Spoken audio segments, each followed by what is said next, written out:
तबारकल्लज़ी बियदिहिल मुल्क व हुवा अला कुल्लि शैइन क़दीर अल्लज़ी खलक़ल मौत वल हयात लियब्लुवकुम अय्युकुम अहसनु अमला व हुवल अज़ीज़ुल गफ़ूर। बिस्मिल्लाहिर्रहमानिर्रहीम। आज का जो मेरा मौजू है इंशाअल्लाह वो मस्नूई ज़हानत का इस्तेमाल शरई उसूल व अहकाम। और मैं सबसे पहले हज़रत डॉक्टर मोहम्मद शफ़ीक़ क़ासिमी साहब दामत बरकातुहू का शुक्रिया अदा करता हूँ, और दारुल वक़्फ़ देवबंद का, और आप तमाम हज़रात का कि जो आप इस मौजू पे मौजूद हैं। सबसे पहले तो मैं ज़्यादा टेक्निकल डिटेल्स में नहीं जाऊँगा। मैं सबसे पहले जो मस्नूई ज़हानत है इससे मुताल्लिक़ इसकी तारीफ़ पेश करना चाहूँगा। देखें, मस्नूई ज़हानत को अगर हम आसान अल्फ़ाज़ में कहें तो ये है कि हम ये चाहते हैं कि जो कंप्यूटर्स हैं वो ज़हीन काम करने के काबिल हो जाएँ। जैसे इंसान के अंदर ज़हानत है, अल्लाह रब्बुल इज़्ज़त ने रखी है, वही ज़हानत कंप्यूटर्स के अंदर भी आ जाए। इंसान अपनी ज़हानत को इस्तेमाल करते हुए बहुत सारे काम करता है, तो वही चीज़ कंप्यूटर्स और मशीनों में आ जाए। अच्छा, अब इसमें एक बात समझने की है कि कंप्यूटर्स और मशीनें ये 2 अलग-अलग चीज़ें नहीं हैं।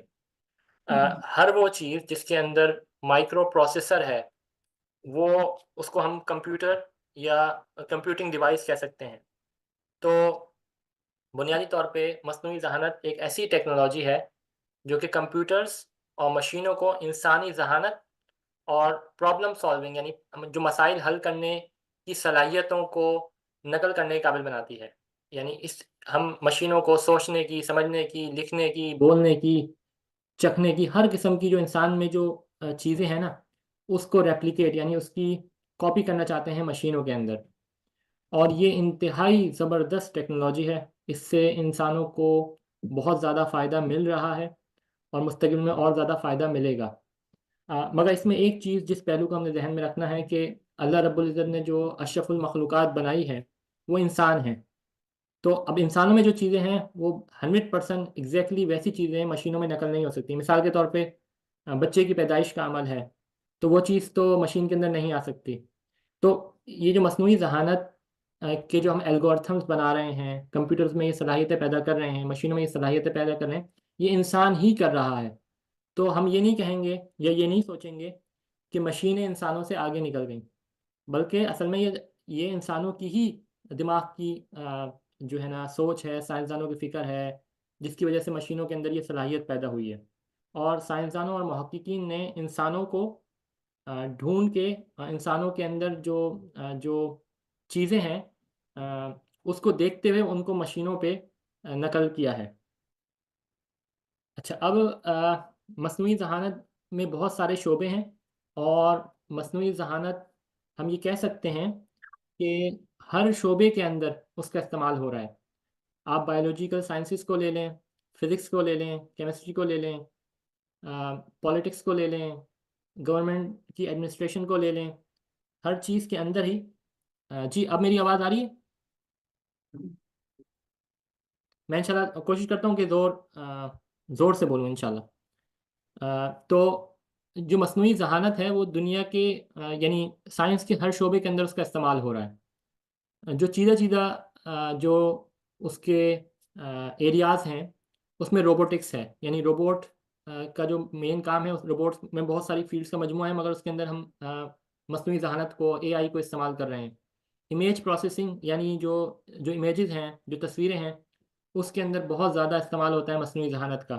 स्पीच रिकॉग्निशन है, यानी अ, आवाज़ को पहचानना कि किसकी आवाज़ है, इसके अंदर मस्नूई ज़हानत का इस्तेमाल हो रहा है। इसके अलावा मस्नूई ज़हानत के बेतहाशा इस्तेमालात हैं और उसके शोबे हैं, और इस कम मुख्तसर वक़्त में मैं इन तमाम चीज़ों का अहाता नहीं कर सकता, मगर मैं जैसे आपको उसकी फ़ायदे और उससे मुताल्लिक़ कुछ शरई अहकाम वगैरह उसकी उसका ख़ुलासा शेयर करूँगा। मैं आपको बता दूँ कि सिर्फ़ मशीन लर्निंग का ही मौज़ू इतना बड़ा है कि उसके ऊपर पूरी-पूरी मास्टर्स होती हैं। हमारी अपनी यूनिवर्सिटी के अंदर मशीन लर्निंग में एआई के अंदर मास्टर्स है, और पीएचडी पूरी-पूरी होती हैं उनके मौज़ूआत के अंदर।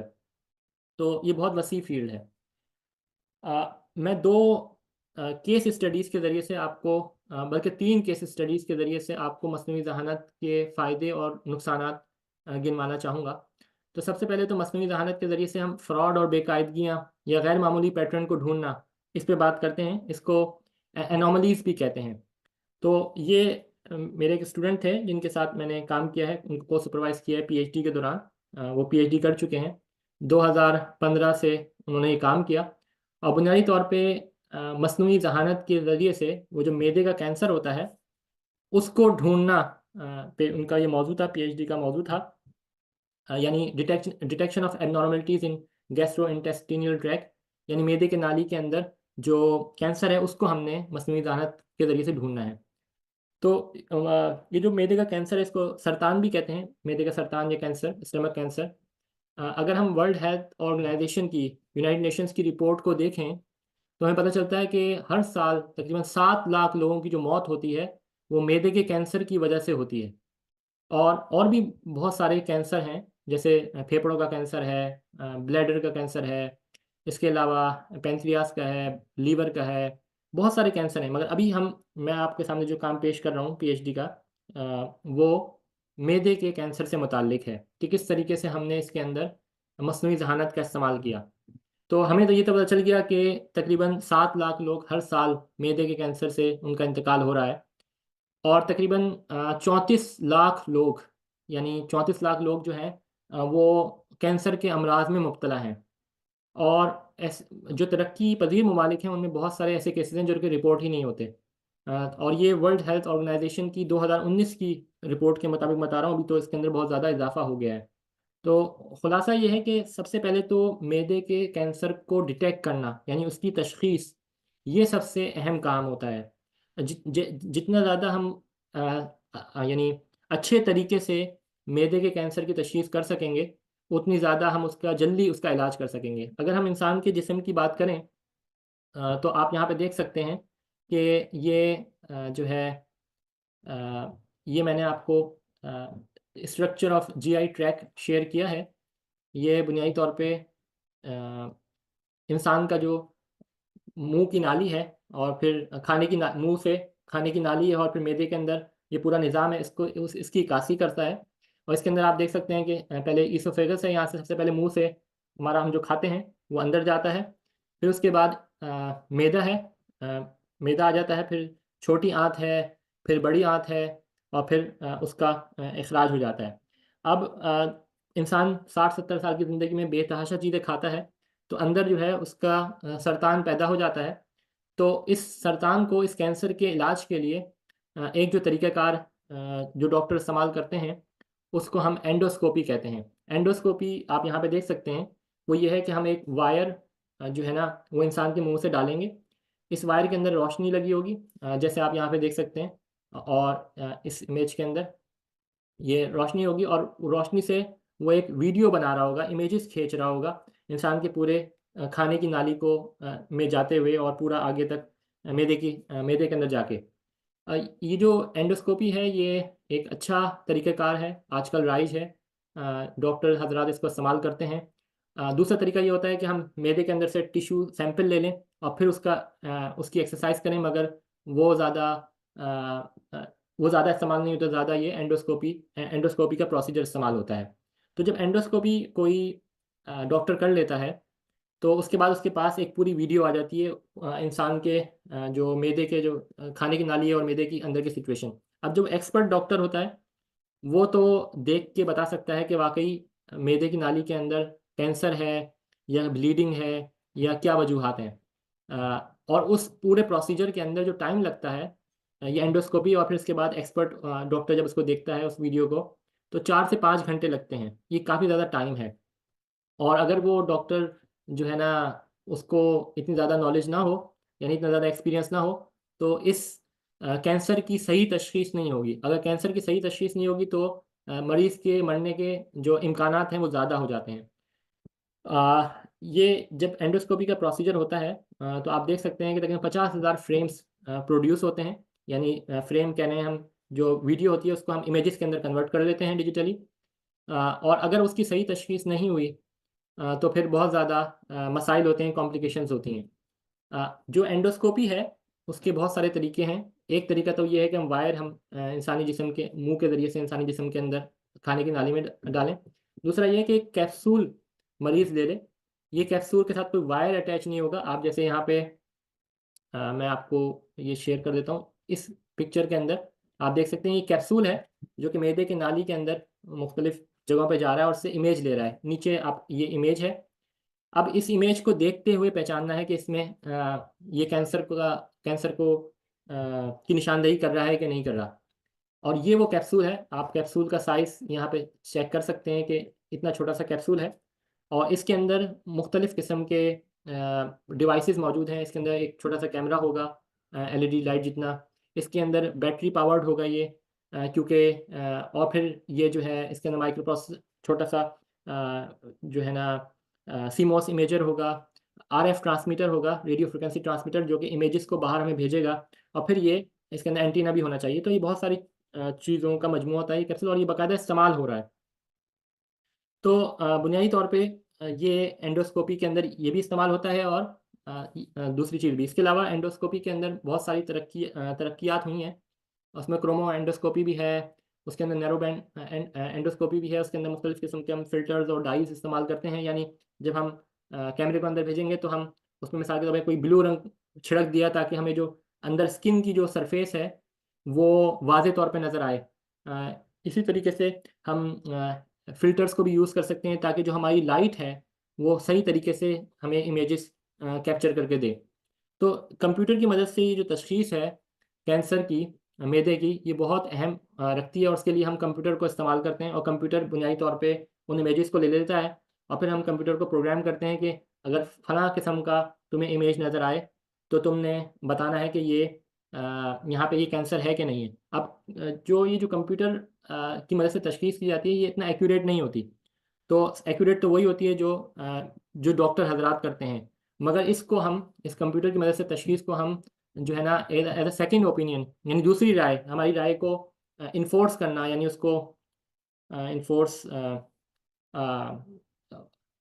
उसकी तायीद करने के लिए हम इसको इस्तेमाल करते हैं। इसके अलावा ये जो शुरू-शुरू में जो डॉक्टर बनते हैं जिन्होंने एंडोस्कोपी करनी होती है तो उनकी ट्रेनिंग के लिए भी हम इसको इस्तेमाल कर लेते हैं। और कंप्यूटर की मदद से तशख़ीस से इसकी जल्दी तशख़ीस हो जाती है इस मर्ज़ की। तो इसका प्रोसीजर मैंने यहाँ पे बयान किया है। सबसे पहले तो ये एंडोस्कोपिक मरीज़ की इमेज एक्विज़िशन करेगा और ये इमेजेस आएँगे। उसके बाद ये जो हमारे पास 50,000 के करीब इमेजेस आ गए, फिर उसके बाद हम एआई के एल्गोरिथम्स मस्नूई ज़हानत के इस पे एल्गोरिथम्स लगाएँगे और फिर उसके बाद अपने कंप्यूटर को ट्रेन करेंगे। कंप्यूटर को ट्रेन करने के बाद कंप्यूटर फैसला करके हमें बताएगा कि वाक़ई इस मरीज़ के अंदर फ़लाँ जगह पे कैंसर है या नहीं है। अब प्रॉब्लम ये आती है कि जब कंप्यूटर की मदद से हम तशख़ीस करते हैं, तो हर किस्म के मरीज़ हमारे पास आते हैं। अब उसमें जो इमेजेस आते हैं, पहला इमेज तो कैंसर का हो गया। अब ये कैंसर का इमेज आप देख सकते हैं, ये इस तरीके का कैंसर यानी सरतान इस तरह का इमेज होता है। तो अगर हम इस तरह के इमेजेस को हम बताते हैं तो कंप्यूटर को ये पहचानना होता है कि इस तरह के इमेजेस कैंसर को हैं। फिर अगर ब्लीडिंग हो रही है, यानी मैदे के अंदर खून का इखराज हो रहा है, खून का बहना हो रहा है, तो उस तरह के इमेजेस की कुछ शक्ल कुछ इस तरीके से होती है। और अगर पॉलिसिस यानी सलीला का मर्ज़ है, तो इस तरह का इमेज हमें नज़र आ रहा होता है। और इसी तरीके से अगर मर्ज़ शिकम है, तो कुछ इस तरह का इमेज आएगा। और अगर अल्सर है तो इस तरह का इमेज आएगा।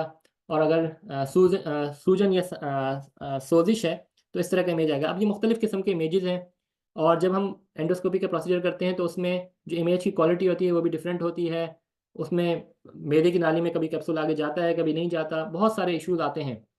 आप ये सिर्फ़ देख सकते हैं कि जब ये मैदे खाने की नाली और मैदे का रीजन है, इसमें जब यहाँ से हम एंटर एंटर कर रहे हैं एंडोस्कोपी के इंस्ट्रूमेंट को, तो यहाँ पे इमेज इस तरह से आ रहा है, इधर इस तरीके से आ रहा है, यानी हर जगह पे एक मुख्तलिफ़ किस्म का हमारे पास इमेज आ रहा है। अब और कंप्यूटर के लिए इसको पहचानना बहुत मुश्किल काम है।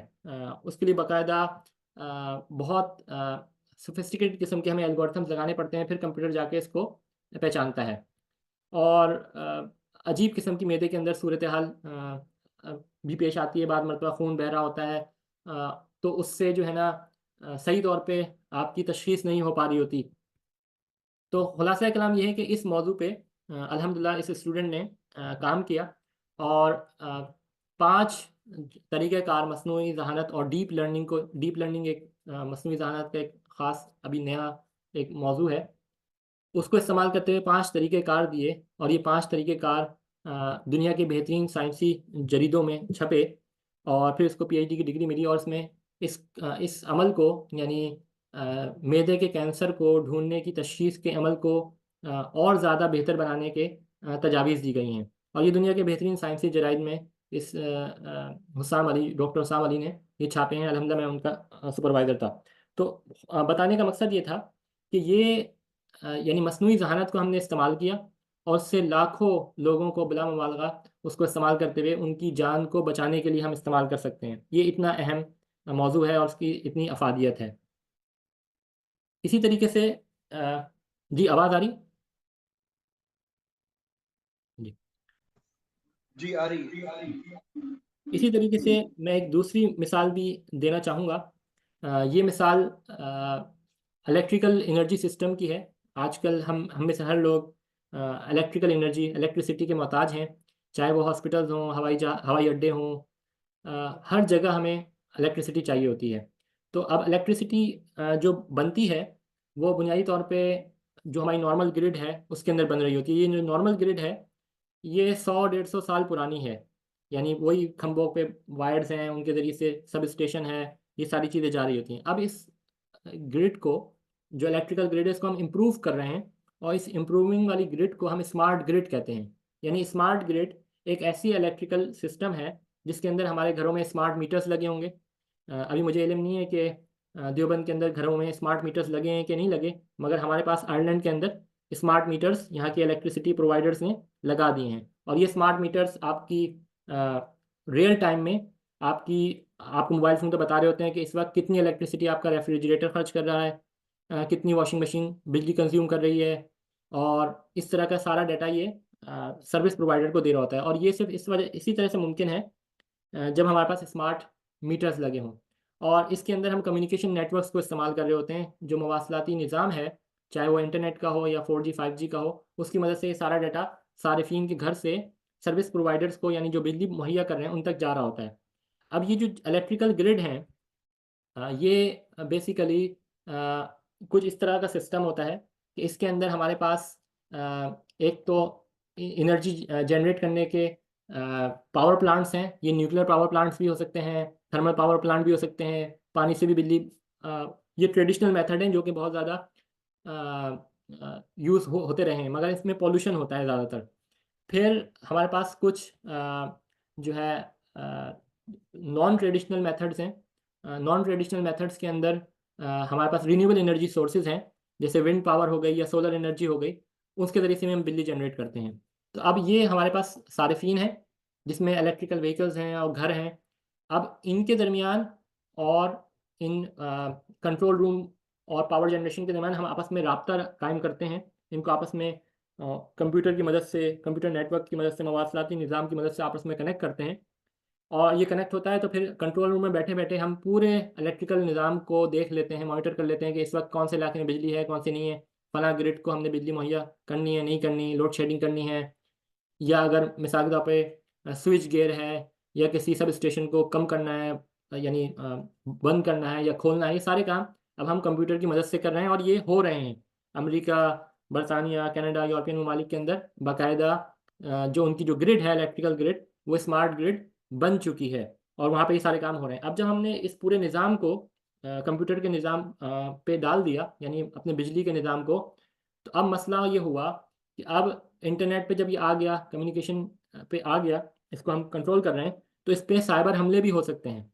और साइबर हमलों के लिए जो है ना बहुत ज़्यादा लोग मस्नूई ज़हानत को इस्तेमाल करते हुए इसकी साइबर हमले करते हैं और इस निज़ाम को तबाह करने की कोशिश करते हैं। अब अगर मिसाल के तौर पे आपने किसी शहर के बिजली के घर को नुकसान पहुँचाया, उस पे साइबर हमला कर दिया, तो वहाँ का सब स्टेशन डाउन हो जाएगा, उसका कम्युनिकेशन नेटवर्क डाउन हो जाएगा और जो वहाँ पे करीबी हॉस्पिटल है, उसकी बिजली भी जाएगी, हवाई अड्डे की बिजली भी जाएगी और बहुत ज़्यादा मसले मसाइल क्रिएट होंगे। और आपका जो फाइनेंशियल सिस्टम है जिस पे एटीएम्स वगैरह बैंक चल रहा होता है, वो भी डाउन हो जाएगा। ऑल्दो के बैकअप होते हैं, मगर एक बड़ी ग्रिड पे अगर हमला हो तो कास्केडिंग फेलियर्स होते हैं। कास्केडिंग फेलियर्स ये होते हैं, अगर आप तारीखी तौर पे देखें तो कुछ सालों पहले अमेरिका में, कनाडा में कास्केडिंग फेलियर हुए और पूरे पूरे शहर, पूरी पूरी जो स्टेट्स हैं वो तारीकी में डूब गई और उससे बहुत ज़्यादा मसाइल पैदा होते हैं। तो कोशिश ये होती है कि किस तरीके से इस पूरे कम्युनिकेशन नेटवर्क को, स्मार्ट ग्रिड के, इसको बचाया जाए। उसके अंदर बहुत ज़्यादा तकनीकी तफसीलात हैं। ये मेरा एक ख़ास मौजू है अल्हम्दुलिल्लाह, इस पर मैंने कुतुब भी लिखी हैं। तो मैं बताना ये चाह रहा हूँ कि अब इसमें जो काम है हमारा, ये काम है, ये 2018 में हमने किया था, ये पब्लिश भी हो चुका है।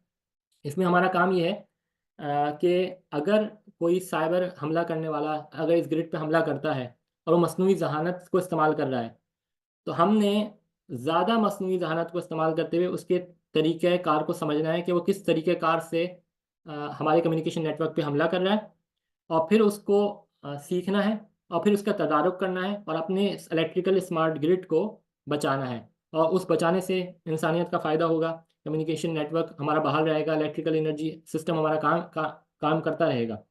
तो ये इसकी कुछ तकनीकी तफसीलात हैं जो भी हजरात देखना चाहें, ये हमने एल्गोरिथम प्रपोज़ किया था कि किस तरीके से वो काम करेगा, और फिर उसको उसके शवाहिद साइंसी तौर पे तहकीकी मकालों में आलमी सतह पे छप चुके हैं। तो ख़ुलासा कलाम ये कि ये एक दूसरा मैंने आपको इस्तेमाल बताया कि किस तरीके से हम मसनूई जहानत को बिजली के नेटवर्क्स के निज़ाम को महफूज करने के लिए बना सकते हैं। और अगर कोई साइबर हमला होता है तो उस साइबर हमले में अगर कोई मसनूई जहानत का ही इस्तेमाल कर रहा है तो हम और ज़्यादा इंटेलिजेंट तरीके से उसको समझेंगे और उसके ख़िलाफ़ तदारुक करेंगे। अब मसनूई जहानत के तामीरी काम तो बहुत हैं, और मैं ये कहूँगा कि मेजॉरिटी मसनूई जहानत के काम, मसनूई जहानत को तामीरी कामों में इस्तेमाल किया जा रहा है। मगर बाज़ लोग जो हैं वो मसनूई जहानत को तख़रीबी कामों के लिए भी इस्तेमाल करते हैं। मगर मजमूई तौर पे अगर हम देखें तो मसनूई जहानत एक ऐसी टेक्नोलॉजी है जिससे इंसानियत को फ़ायदा ही फ़ायदा है और बेतहाशा इसके तामीरी इस्तेमाल हैं। तो ये इस बात का ख़ुलासा है। अब मैं आपको एक तक़रीबी काम के हवाले से बताना चाहूँगा। ये मेरा एक मुझसे इंटरव्यू लिया गया था। ये एक जर्मन DW उनका ब्रॉडकास्टिंग नेटवर्क है, उनका एक उर्दू वर्जन है। उसमें मैंने डीप फेक टेक्नोलॉजी के बारे में उनको बताया था 2022 के अंदर कि डीप फेक टेक्नोलॉजी क्या होती है। ये भी मसनूई जहानत की एक शाख है। और डीप फेक के अंदर हम बुनियादी तौर पे करते ये हैं कि जाली वीडियो, ऑडियो, तस्वीर डीप फेक टेक्नोलॉजी की मदद से बनाते हैं और फिर इनको इंटरनेट पे, सोशल मीडिया पे हमें आजकल हर जगह नज़र आती हैं। और फिर इन जाली वीडियोस, ऑडियोस, तस्वीर को इस्तेमाल करते हुए लोगों के ख़िलाफ़ मनफी प्रोपेगेंडा किया जाता है, मुल्क व मिल्लत के ख़िलाफ़ बात की जाती है। हत्ता कि कुछ लोग उलमा इकराम की भी जाली वीडियो, ऑडियो, तस्वीर बना के मीडिया पे उलमा इकराम के ख़िलाफ़ कैंपेन चलाते हैं और अवाम उन्नास को उलमा इकराम से मुतनफ़्फ़र करते हैं। तो ये एक इसका एक मनफी पहलू है।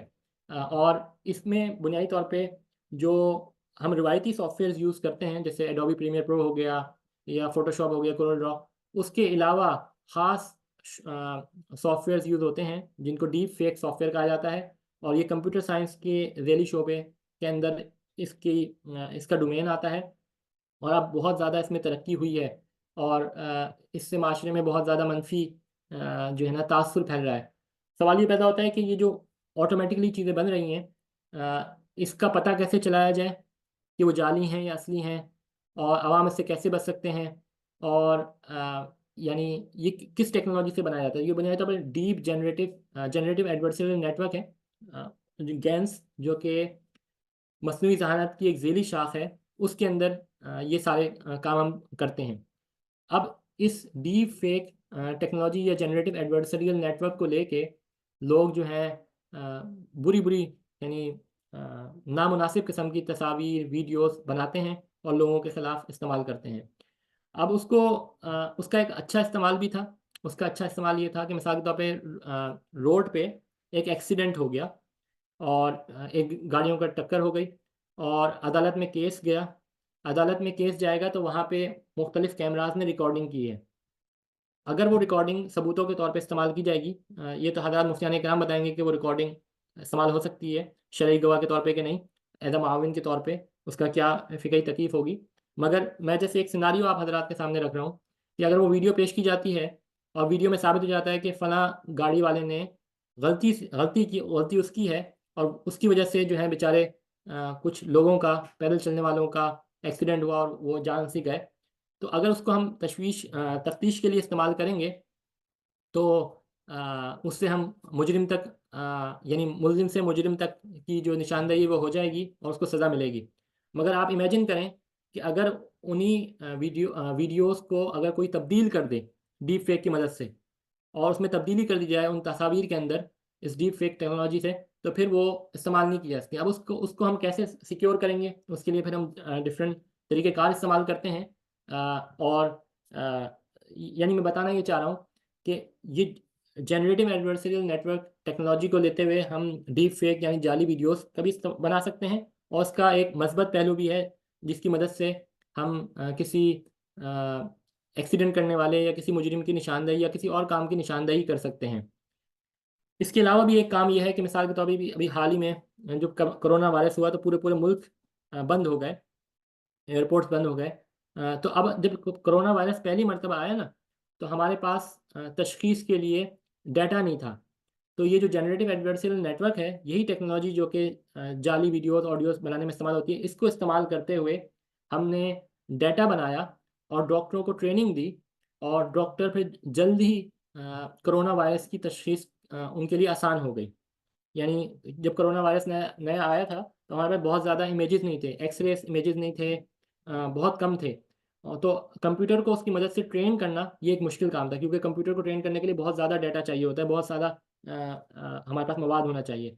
तो उसके लिए हमने डीप फेक टेक्नोलॉजी को इस्तेमाल किया और उससे जो है ना हमने कोविड वायरस की जो है ना तदारुक के लिए जो है ना डॉक्टरों की मदद की और इस पे बहुत ज़्यादा काम हुआ है। तो खुलासा कलाम इस सारी बात का ये हुआ कि ये जो डीप फेक टेक्नोलॉजी थी या दूसरी जितनी भी टेक्नोलॉजीज़ हैं उनका मेजॉरिटी यानी हम कह सकते हैं कि अक्सरियत उनका इस्तेमाल अच्छे कामों में हो रहा है, इंसानियत की भलाई के लिए हो रहा है और उससे बहुत ज़्यादा इंसानियत को फ़ायदा हो रहा है।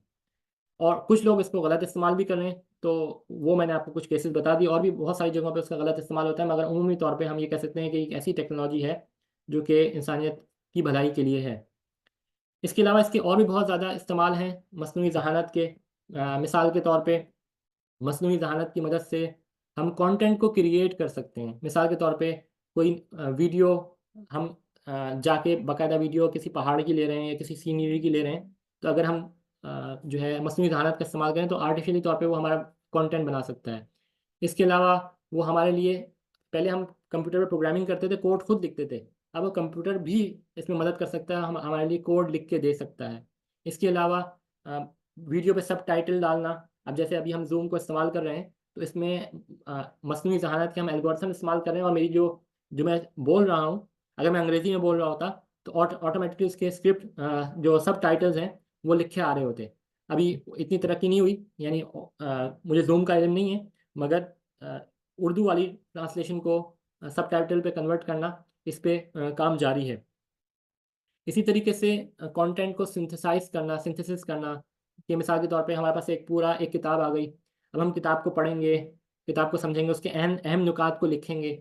अगर हम मस्नूई ज़हानत को इस्तेमाल करें तो मस्नूई ज़हानत की मदद से हम मिनटों सेकंडों में उसका खुलासा तैयार कर सकते हैं, उसके चीरे-चीरे अहम नुकात नोट कर सकते हैं। इसी तरीके से फ़ैसला साज़ी के अंदर फ़ैसला साज़ी का इस्तेमाल बहुत ज़्यादा होता है। मिसाल के तौर पे एक ऑटो पायलट जहाज़ चल रहा है। अब जब जहाज़ चल रहा है और पायलट सो रहा है और हमने सेटअप कर दिया कि भई तुमने ज़मीन से 20,000 फ़ीट की बुलंदी पे चलना है। अब एक ऐसी जगह आई जिस पे हमारे जहाज़ को फ़ैसला लेना है कंप्यूटर को, तो वो फ़ैसला साज़ी मस्नूई ज़हानत की मदद से होगी, वो डिसीज़न लेगा।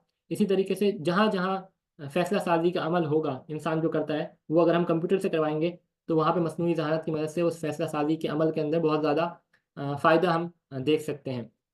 इसी तरीके से अगर हम किसी चीज़ को डिटेक्ट करना चाहें यानी उसकी निशानदेही करना चाहें तो वो भी हम मस्नूई ज़हानत की मदद से कर सकते हैं। मिसाल के तौर पे कोई साइबर हमला होता है या कोई ऐसी एक्टिविटी होती है, उसको उसकी डिटेक्शन, उसकी निशानदेही के लिए भी मस्नूई ज़हानत इस्तेमाल हो रही होती है। डिजिटल असिस्टेंस के लिए भी मिसाल के तौर पे सिरी जो लोग एप्पल आईफोन वगैरह इस्तेमाल करते हैं वो सिरी का इस्तेमाल करते होंगे। तो ये सिरी की जो एप्लीकेशन होती है, जैसे हम कहते हैं सिरी कॉल फला या ओपन फला एप्लीकेशन, तो हमारे लिए कर देता है। तो इसके पीछे जो एल्गोरिथम्स चल रहे होते हैं वो बेसिकली मसनूई जहानत के, आर्टिफिशियल इंटेलिजेंस के एल्गोरिथम चल रहे होते हैं। अगर हम कोई चीज़ नई ढूंढना चाहते हैं पहली मर्तबा, जैसे मिसाल के तौर पर बहुत सारी ड्रग डिस्कवरी, जो यानी ड्रग से मुराद ये है कि जो दवाइयाँ होती हैं, दवाइयों के अंदर अब हम मसनूई जहानत को इस्तेमाल करते हुए नई नई किस्म की दवाइयाँ बना रहे हैं और नई नई किस्म के मर्ज़ों की तशख़ीस करके उनके इलाज तजवीज़ कर रहे हैं। ये सिर्फ़ और सिर्फ मसनूई जहानत की वजह से ही मुमकिन है।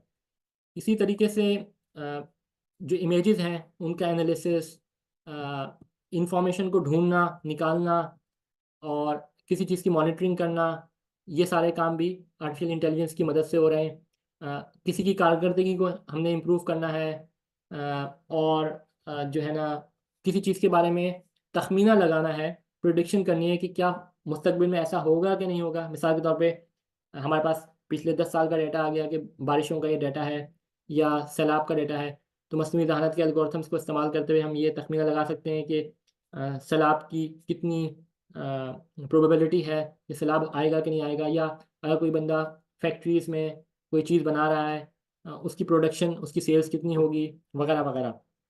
तो ये सारी चीज़ें मसनूई जहानत के मरहून मिन्नत हो रही हैं आजकल, और बाकायदा उसका अमली नज़ारा हम देख सकते हैं अपने आसपास। इसका इसी तरीके से जो प्रोसेस हैं, मुख्तलिफ़ किस्म के प्रोसेस होते हैं, इंडस्ट्री के अंदर भी होते हैं, तो वहाँ पे उन प्रोसेस को ऑटोमेट करना और उसके अंदर एफिशिएंसी लेके आना, ये भी मसनूई जहानत की वजह से मुमकिन है। इसी तरीके से रिकमेंडेशन सिस्टम आप इस्तेमाल करते होंगे। मिसाल के तौर पर आप अमेज़न की वेबसाइट पे चले गए या किसी और वेबसाइट पे चले गए, तो वो खुद ब खुद आपको निकाल के दे रहा होता है। मिसाल के तौर पे आपने एक किताब सर्च की हदीस पे, तो फिर वेबसाइट से वो आपको दूसरी हदीस की किताबें भी दिखा रहा होता है। तो ये बेसिकली एक रिकमेंडेशन सिस्टम पीछे काम कर रहा होता है जो कि मसनूई जहानत पे बना होता है। तो इस तरीके से वो कौन सी किताबें लेके आए, कौन सी किताबों को पहली प्रेफरेंस दे, आपकी जो है ना सर्च की बुनियाद पे वो कैसे ये काम करेगा, तो ये सारे काम मसनूई जहानत की बुनियाद पे होते हैं। ये मैंने आपको जस्ट उसका एक थोड़ा सा खुलासा पेश किया है। रोबोटिक ऑटोमेशन हो गई कि रोबोट को ऑटोमेट करना, रोबोट खुद ब खुद काम करें। इसी तरीके से आजकल इलेक्ट्रिक व्हीकल्स हैं, ऑटोनोमस व्हीकल्स आ रही हैं, यानी ऐसी खुदकार गाड़ियाँ जिसमें ड्राइवर ना हो। अब ये गाड़ियों के अंदर ये सलाहियत पैदा हो और वो आगे देख सकें कि कब चौराया है, कब मोड़ना है, कब स्पीड कम करनी है, ज़्यादा करनी है, कब कोई सामने कोई ऑब्स्टेकल है, कोई बंदा है। तो ये सारी चीज़ें मसनूई जहानत की बुनियाद पे ये अमली तौर पे मुमकिन हैं और हो रही हैं। तो ये कुछ खुलासा था मसनूई जहानत के इस्तेमाल का, जो कि मैंने आप तमाम हज़रात के सामने पेश किया। अब मैं थोड़ा-सा एक और मौजू की तरफ जाता हूँ, वो है चैट जीपीटी के हवाले से। तो चैट जीपीटी बुनियादी तौर पे एक प्रॉम्प्ट है, यानी एक आप समझ लें कि एक सॉफ्टवेयर एप्लीकेशन है जिस पे आप एक सवाल करेंगे, वो आपको जवाब दे देगा। और चैट जीपीटी से मुताल्लिक मैं आपको एक सवाल पेश करता हूँ। मसलन बाद मरतबा कुछ लोग चैट जीपीटी से सवाल करते हैं कि मसलन इंडिया की आबादी कितनी है, यानी लिख देंगे तो वो चैट जीपीटी हमें बता देगा। इसी तरीके से कोई चैट जीपीटी से ये सवाल कर ले कि क्या शराब हराम है, तो वो हमें जवाब दे देगा कि हाँ जी, मुसलमानों के नज़दीक शराब हराम है। तो अब अगर कोई बंदा ये तासुर ले कि भाई चैट जीपीटी सही जवाब दे देता है और बहुत खुश हो जाता है कि देखें जी चैट जीपीटी तो इस्लाम की भी तायीद कर रहा है, और यानी एक कंप्यूटर सॉफ्टवेयर भी इस्लाम की तायीद कर रहा है, और फिर वो ये दलील कायम करता है कि देखें फ़लाँ मसले के अंदर जो है ना चैट जीपीटी की ये राय है, तो इसकी राय को तस्लीम किया जाए। कोई इख्तलाफी मसला हो, यानी पहले हमने चैट जीपीटी से ये सवाल किया और फिर अपना तासुर कायम कर लिया कि चैट जीपीटी तो इस्लाम की तायीद कर रहा है, और फिर उस इख्तलाफी मसले से मुतालिक पूछा और चैट जीपीटी उस पर एक जायज़ का या नाजायज़ का राय दे दे, तो उससे ये तासुर नतीजा कायम करना कि फ़लाँ चीज़ वाकई हकीकतन ऐसी है, ये बिल्कुल बेबुनियाद और यानी गलत होगा। उसकी वजह ये है कि चैट जीपीटी को बनाने वाले या उसके तरीक़ेकार को जब तक हम नहीं समझेंगे, हमें उसकी असल माहियत समझ में नहीं आएगी। असल में चैट जीपीटी जो रिलाय करता है, वो वो एग्जिस्टिंग डाटा पे रिलाय करता है। मिसाल के तौर पे मैं चैट जीपीटी को ट्रेन कर दूँ कि इस वक्त जो है ना पूरी दुनिया के अंदर जो जंगलात हैं वो 10% रह गए हैं, यानी 90% जंगलात तबाह हो चुके हैं, सिर्फ 10% जंगलात रह चुके हैं। जब मैं उसको ट्रेन कर दूंगा, अब कोई बंदा उस पर सवाल करे कि भाई बताएं जंगलात कितने हैं, तो वो यही बताएगा कि 10% बाकी रह गए हैं। यानी वो उस डेटा को लेगा जो कि इंटरनेट पे मौजूद है, उससे अपने मॉडल को ट्रेन करेगा और उसके हिसाब से जवाब देगा। अब अगर मुझे उसके एल्गोरिथम के बारे में पता है कि वो काम कैसे करता है, तो मैं क्या करूँगा, इंटरनेट पे बहुत सारा मवाद फैला दूंगा किसी चीज़ से मुतालिक। मिसाल के तौर पे खुदा ना खास्ता अगर कोई कहता है कि चैट जीपीटी अभी ये कह रहा है कि शराब हराम है, अब हमने चैट जीपीटी की राय तब्दील करनी है, तो हम बहुत सारा मवाद ऐसा फैला देंगे ऑथेंटिक वेबसाइट्स पे कि शराब मुसलमानों के नज़दीक नाउजुबिल्लाह जायज़ है। तो अब जब चैट जीपीटी जाएगा और तो उसको ये डाटा मिलेगा, तो उससे जो एनालिसिस वो करेगा, अब वो ये कह देगा कि शराब खुदा न खास्ता जायज़ है। तो बुनियादी तौर पर बात समझने की है कि चैट जीपीटी कोई माकूल फितरत चीज़ नहीं है, ये इंसानों ने ही बनाई है, साइंसदानों ने ही बनाई है। और जो लोग इसको इस्तेमाल करने के एल्गोरिथम्स बनाते हैं, उनको पता है कि इसको किस तरह से ट्रेन करना है। तो हम इसको इस्तेमाल करें, ये एज अ कैलकुलेटर के तौर पे है। जैसे कैलकुलेटर हमें मावनत देता है, उससे हम कितनी अच्छी जल्दी से कैलकुलेट कर लेते हैं। मगर जो इसको अ, यानी अकायद पे, अब मिसाल के तौर पे कोई ख़त्म नबूवत से मुतालिक सवाल करे चैट जीपीटी से, और पीछे कादियानियों ने जो है ना पूरा डाटा फैलाया हो, तो क्या नाउज़ुबिल्लाह चैट जीपीटी के हम इस जवाब को मान जाएंगे? हम नहीं मानेंगे। हम तो अपने अकीदे को दुरुस्त रखेंगे और कहेंगे कोई हुजूर पाक सल्लल्लाहु अलैहि वसल्लम आखिरी नबी हैं, उनके बाद कोई नबी आ नहीं सकता। तो अब अकीदे वाली चीज़ें चैट जीपीटी से पूछना और फिर उस पर भरोसा करना, ये कतई मुनासिब नहीं होगा, क्योंकि चैट जीपीटी को तो डाटा की बुनियाद पे ट्रेन किया जाता है। तो ये बुनियादी मैसेज था जो मैं आप लोगों की खिदमत में पेश करना चाह रहा था। और ये चैट जीपीटी बनाने वाले भी साइंसदान और मुहक्किकीन हैं जो इस मौजू के माहिर हैं। वो आपको बता देंगे कि इसके साथ कैसे खेला जा सकता है या इसको कैसे इससे फ़ायदा उठाया जा सकता है। तो हमने इस टेक्नोलॉजी से फ़ायदा उठाना है और ये बहुत फ़ायदे की चीज़ है। मिसाल के तौर पे मैं आगे चल के आपको और चीज़ें बताऊंगा कि किस तरीके से हम इससे फ़ायदा उठा सकते हैं। तो जो बुनियादी मैसेज मैं आपको शेयर करना चाह रहा था वो ये कि चैट जीपीटी कोई माफ़ूल फितरत चीज़ नहीं है, और अकायद और इबादत और इस चीज़ों से मुताल्लिक हम इसकी राय पे एतमाद नहीं करेंगे। हम 14 साल के जो हमारे असल ज़राए हैं उन्हीं पे एतमाद करेंगे। अच्छा, अब ये तो मैंने आपको साइंसदानों की राय और अपनी राय भी शेयर की कि मस्नूई ज़हानत के बहुत ज़्यादा फ़वाइद हैं। एक दारुल इफ्ता से ये सवाल किया गया बनूरी टाउन कराची के अंदर कि क्या मस्नूई ज़हानत को, आर्टिफिशियल इंटेलिजेंस को हम इस्तेमाल कर सकते हैं।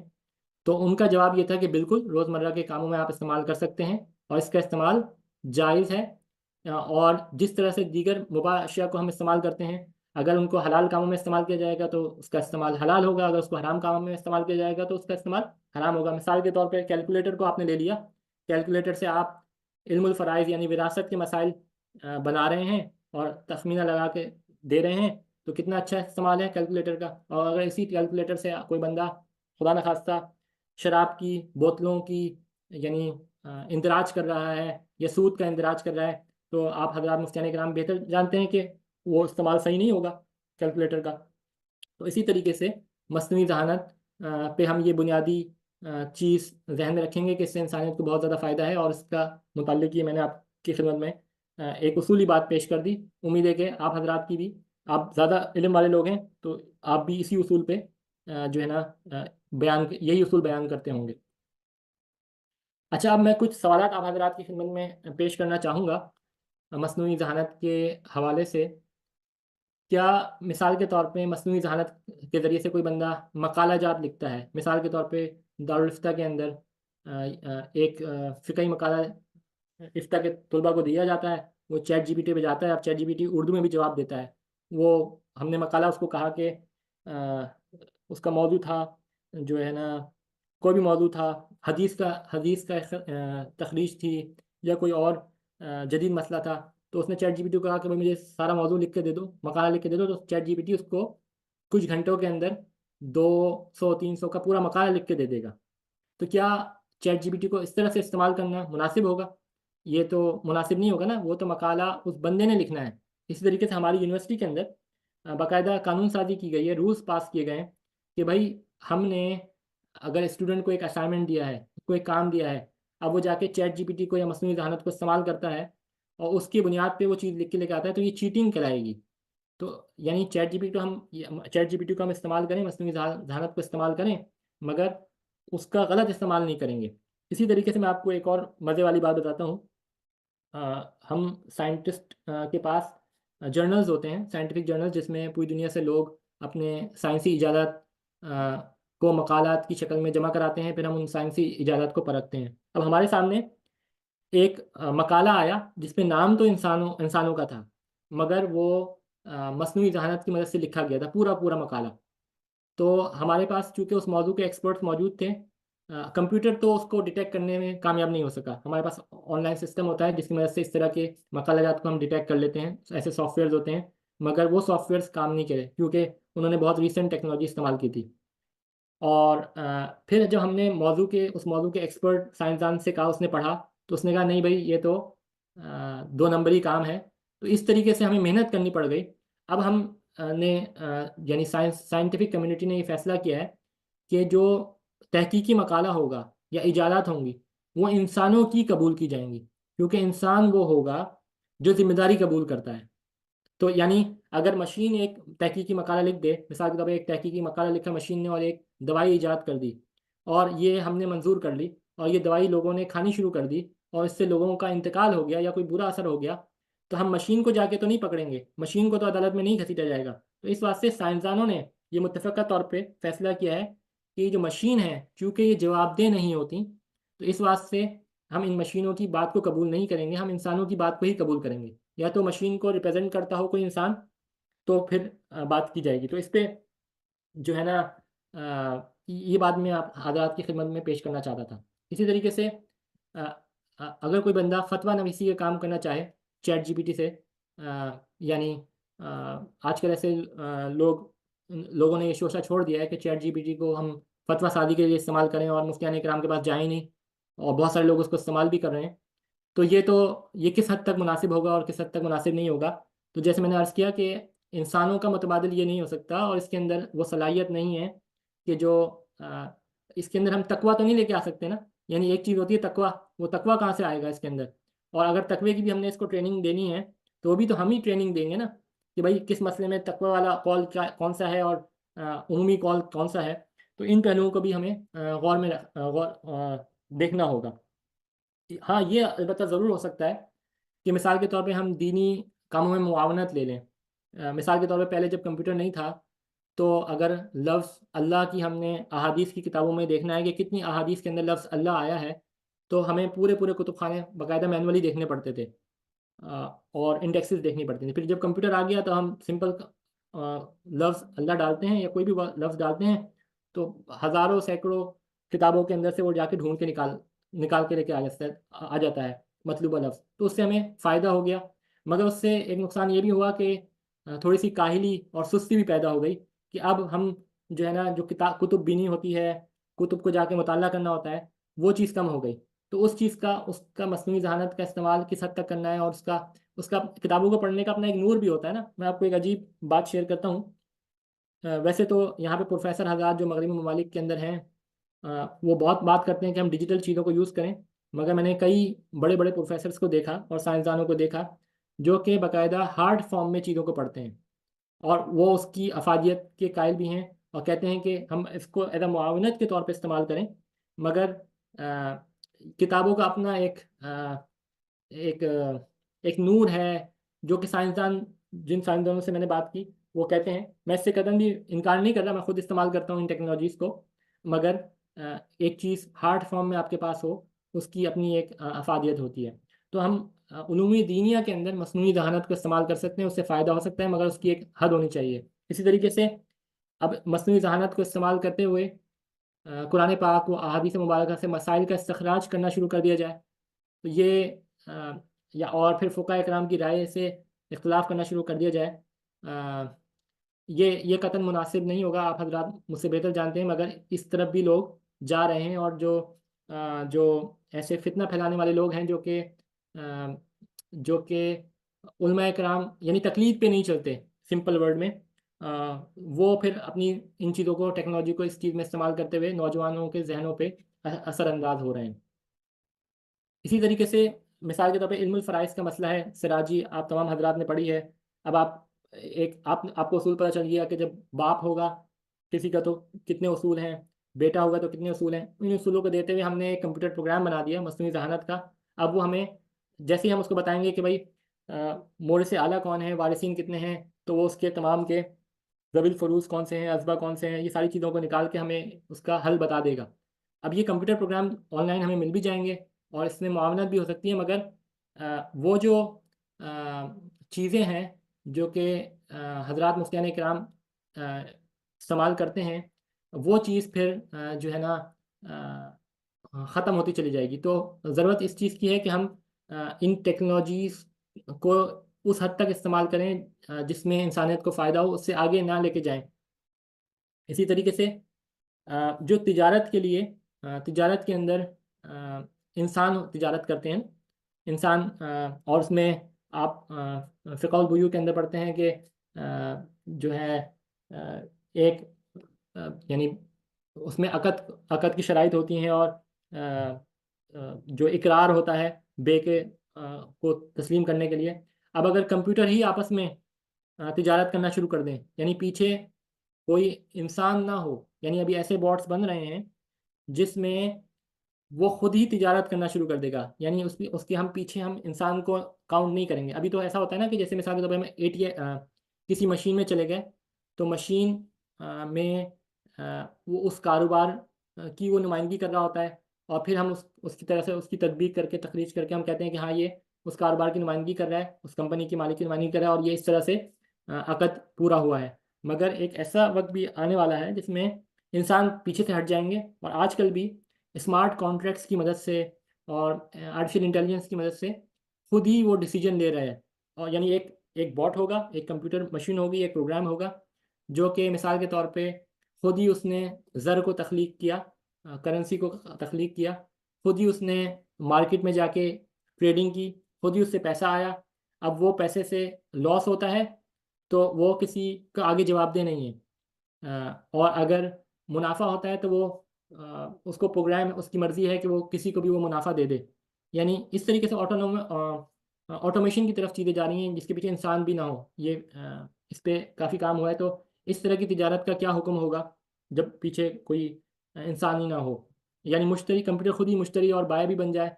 ये भी सूरत हाल ऐसी आई है, और बहुत सारी ऐसी ट्रेडिंग की सूरत हाल आजकल हमें इंटरनेट पे मिल जाती हैं। इसी तरीके से दीनी मसाइल के हम चैट जीपीटी से मालूम कर सकते हैं। ये भी एक सवाल है। मस्नूई ज़हानत से क्या नई अहादीस घड़ी जा सकती हैं? इल्म अस्मा और रजाल का इल्म हमारे जो अकाबरीन हैं, जो असलाफ़ हैं, उन्होंने कितनी मेहनत की है इल्म अस्मा और रजाल को महफूज करने के लिए। तो अब उस इल्म को महफूज करने के लिए आगे आइंदा नस्लों तक पहुँचाने के लिए अगर ये मस्नूई ज़हानत को बातिल इस्तेमाल करता है और फिर उसमें जो है ना नई नई चीज़ें लेके आता है, तो उसका तदारुक कैसे किया जाएगा? इसी तरीके से क्या मस्नूई ज़हानत से अहादीस की तखरीज मुमकिन है कि नहीं है?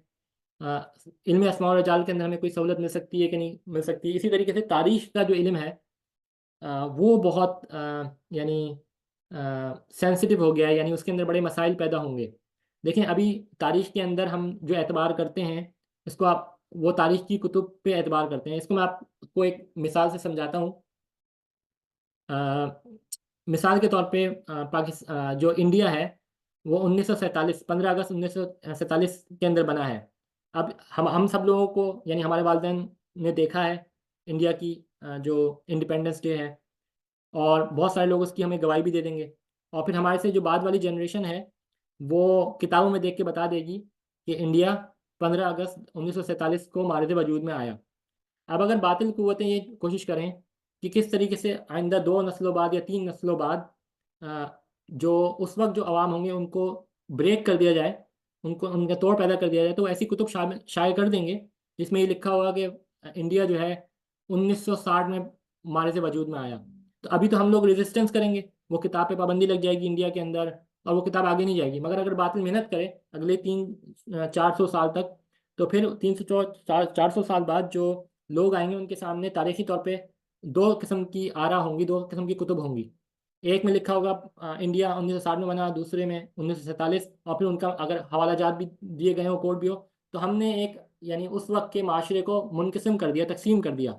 ये सारी जो तरीक़ेकार हैं ये शाह अब्दुल अजीज़ मुहद्दिस देहलवी रहमतुल्लाह ने एक किताब लिखी है तोहफ़ा इस्ने अशरिया। उसके अंदर तो तरीक़ेकार वो बताए हैं जो राफ़ज़ी हज़रात हमारे जो अहले सुन्नत हज़रात के नौजवानों को बहकाने के लिए इस्तेमाल करते हैं। 100 से ऊपर तरीके हैं, मगर वो तरीके आज बातिल इन टेक्नोलॉजीज़ में इस्तेमाल कर रहा है, उन्हीं उसूलों को इस्तेमाल कर रहा है।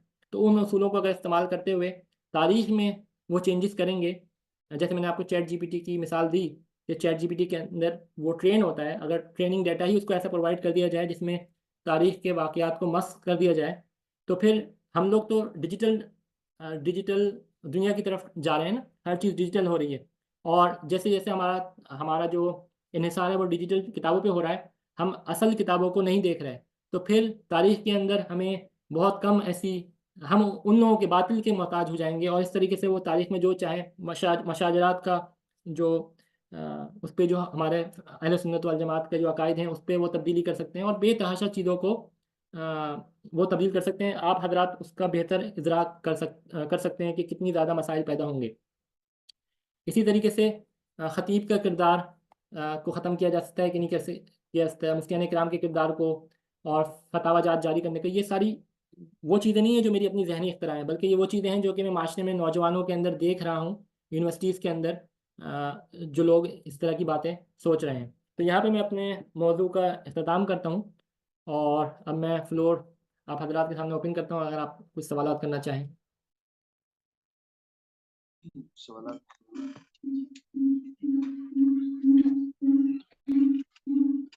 अस्सलाम वालेकुम वरहमतुल्लाहि वबरकातुहू।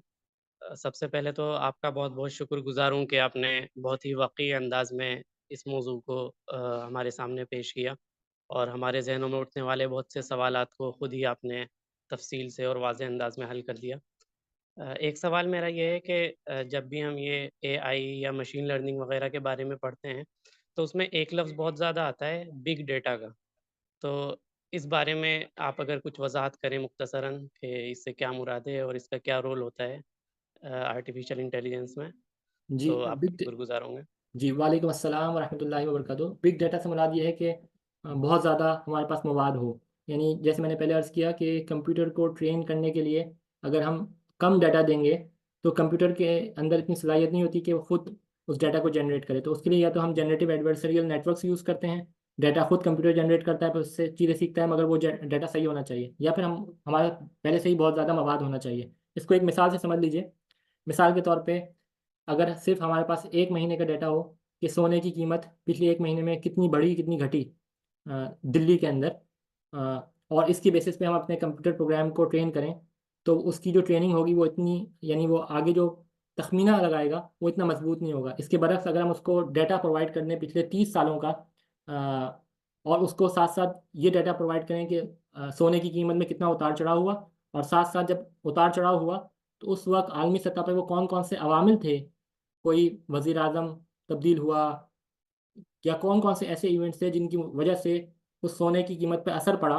ये सारा डाटा, मुख्तलिफ़ डायमेंशंस का डाटा, बहुत ज़्यादा डाटा उसको प्रोवाइड करेंगे, तो हमारा कंप्यूटर में जो फ़ैसला करने की सलाहियत है या जो तख़मीना करने की सलाहियत है वो बढ़ जाएगी। तो बिग डाटा ये कहते हैं कि हम ज़्यादा से ज़्यादा मुख्तलिफ़ डायमेंशंस का डाटा कंप्यूटर को, मशीनों को दें, ताकि वो उसकी बुनियाद पे जितना ज़्यादा डाटा होगा फ़ैसला करेगा या एनालिसिस करेगा, तज़िया करेगा, वो उतना ज़्यादा अच्छा होगा।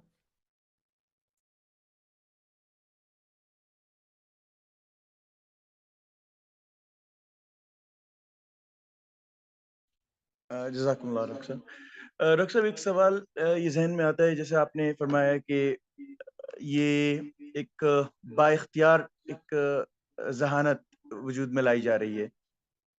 तो क्या इसकी वजह से क्या ये एक एक दर्जे में जाकर नाकाबिले तस्ख़ीर नहीं हो सकता? क्या इसके सामने ये चैलेंजेस नहीं है कि ये इंसानियत के लिए खतरा बन सके? जब बाइख्तियार होगा वो, हमारे हो सकता है हमारी कमांड्स को एक वक़्त में आकर वो एक्सेप्ट ना करे।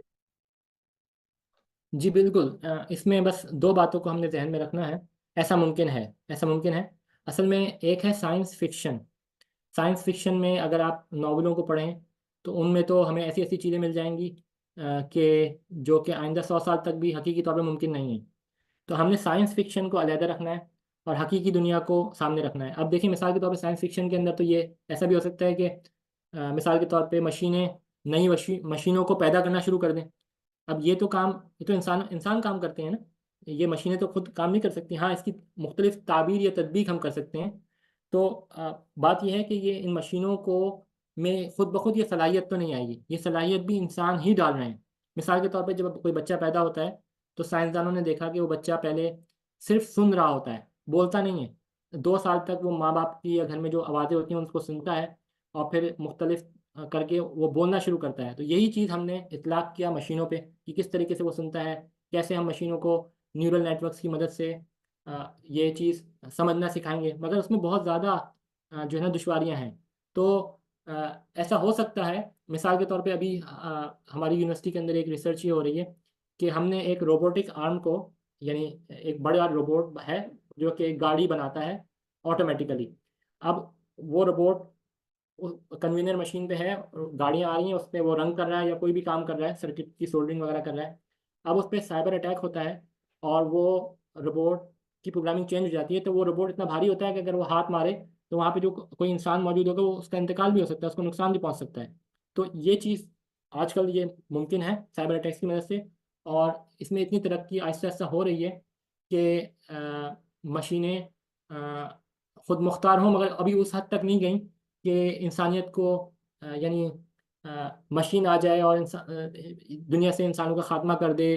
ये सारी चीज़ें तो हमें देखना पड़ेगा। अहादीस के अंदर जो चीज़ें दी गई हैं हमने उनकी तदबीक नए तरीके से नहीं करनी। यानी अगर कोई बंदा ये कहे कि याजूज माजूज अब मशीनें बन जाएंगी एआई की, तो ये तो गलत ताबीर होगी। ये 1400 साल के उलमाए किराम की जो ताबीर है उससे हटके होगी और इसी से ही फिर नए नए फ़िरके वजूद में आते हैं। तो हमने अगर इन टेक्नोलॉजी से बचना है, इनके मफासिद से, तो हमने इनको इस्तेमाल भी करना है।